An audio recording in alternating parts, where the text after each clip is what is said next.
योगी नग्नो अगुणो अकामी मात्रतात्र विवर्जिता अमानो असभ्य विशेषश्च पतिर्रस्या किलेभ्यसः। महारानी, तुम्हारी बेटी को जो वर मिलेगा ना, योगी अकामी, उसके पास कोई काम की भावना न रहेगी। मात्र तात्र विवर्जिता, उसके माता पिता भी नहीं रहेंगे।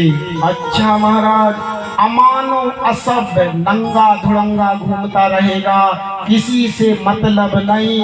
जोगी जटिल अकाम मने नगन अमंगल बे अस स्वामी यह कह मिलही परिहस्ते असरे के। महारानी, इसकी हस्तरेखा बता रही है, इसकी ललाटों की रेखा बता रही है। इसको जो पति मिलेगा ना, वो अमानी, मात्र पितृहीना, जोगी जटिल, दुनियादारी से कोई मतलब नहीं, उदासीन, नंगा धुड़ंगा घूमता रहेगा। मैया का तो बीपी लो हो गया। हे भगवान, मेरी सुकुमारी सी कन्या के लिए ऐसा पर बता रहे महाराज। अरे कौन चाहेगा कि अपनी बेटी के लिए ऐसा पर मिले? महाराज, आपने तो दोषी दोष बता डाले हमारी बेटी के लिए। नारद जी ने कहा, महारानी, अगर ये हमने अवगुण बताए हैं और ये सारे अवगुण कहीं शिव में डाल दिए जाए ना, तो जितने ये अगुण है ना, ये सब सगुण हो जाएंगे। जितने ये अगुण है ना, ये सब सगुण हो जाएंगे। तब महाराज हिमांचल ने कहा कि नारद जी, आप शिव जी की बात कर रहे हैं, भगवान सदा शिव तो निर्विकार हैं, मतलब वो शादी कैसे करेंगे? आखिर वो मेरी पुत्री के साथ में विवाह कैसे करेंगे? जब उनके मन में विवाह करने की इच्छा ही नहीं, हाँ, उनके अंदर कोई काम नहीं, हाँ, वे सदा से निर्विकार हैं, तो कि हमारी बेटी के साथ में कैसे विवाह करेंगे? नारद जी ने कहा, महाराज, अपनी बेटी से कहो, अपनी बेटी जाके तप करे। क्या करे? तप। और तप करे, और तप करने के बाद में भगवान सदाशिव की आराधना करे। और महाराज, पुनः जीव सम उत्पन्नः तब ये अंबिका शिवे पत्नी हर पत्निया भवसती न संशयः। नारद जी ने कहा, महाराज, एक बात कहें आपसे। बोले, कहो, कौन सी बात है? आपकी बेटी तो बाद में बन के आई है, पहले ये महाराज दक्ष की बेटी थी। कौन थी? दक्ष की बेटी थी। ये तो बाद में तुम्हारी बेटी बन के आई है। इस भाव को तो बाबा लिखते गोस्वामी तुलसीदास जी, हरि जननी प्रथम में दक्ष गहे जाई, जननी प्रथम दक्ष गहे जाई, जननी प्रथम दक्ष गहे जाई, जननी प्रथम दक्ष गहे जाई। नाम सती सुंदर तन पाई, नाम सती सुंदर तन पाई। यदम तेरा जय जय राम, यदम तेरा जय जय राम, यदम जय राम जय जय राम, यदम जय राम जय जय राम। जननी प्रथा में, इनका जो प्रथम जन्म हुआ था ना वो महाराज दक्ष के यहाँ हुआ था। और इनको राम जी को देख के मोह हो गया था। क्या हो गया था?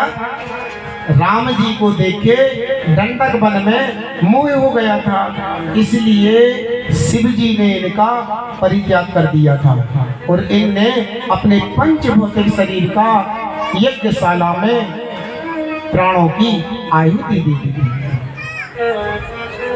अच्छा महाराज, कब हुआ था जी?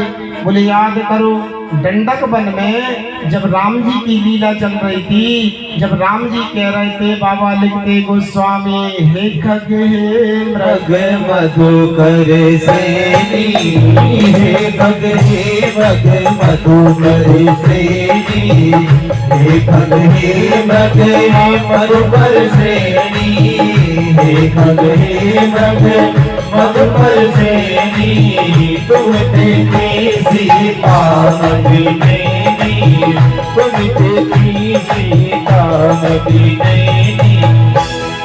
हे खग हे मृग मधुकर श्रेणी, तुम देखी सीता मृग नैनी। उस समय इन सती जी को मोह हो गया था ये पार ब्रह्म परमेश्वर नहीं हो सकते, इसलिए ये परीक्षा लेने के लिए चली गई।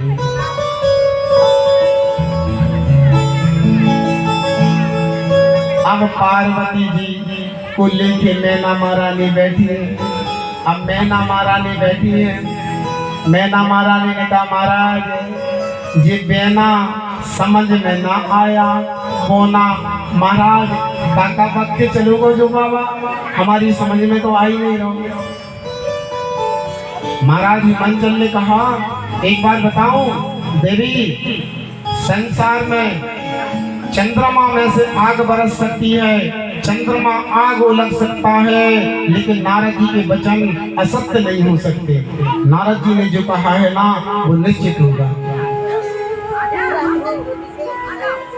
इसलिए मैं कहता हूँ कि पार्वती जी को भगवान शिव की आराधना करना चाहिए, भगवान शिव का तप करना चाहिए, भगवान शिव का पूजन करना चाहिए।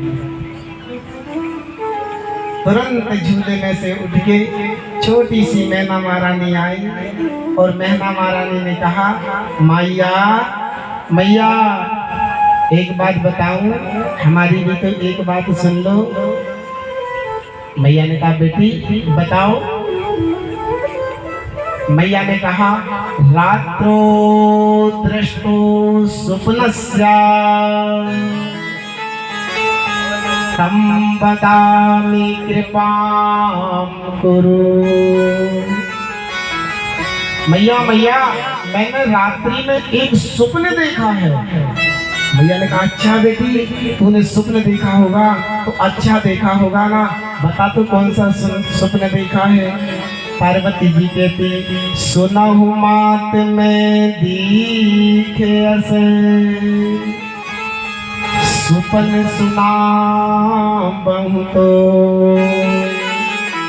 और सुंदर गौर सुविप्र बरे अस उपदेश मोय। मैया रात्रि में एक बाबा जी आए और बाबा जी ने आके मुझसे कहा है कि तुम तो जाके तप करो, तुम्हें भगवान सदाशिव की जरूर प्राप्ति होगी।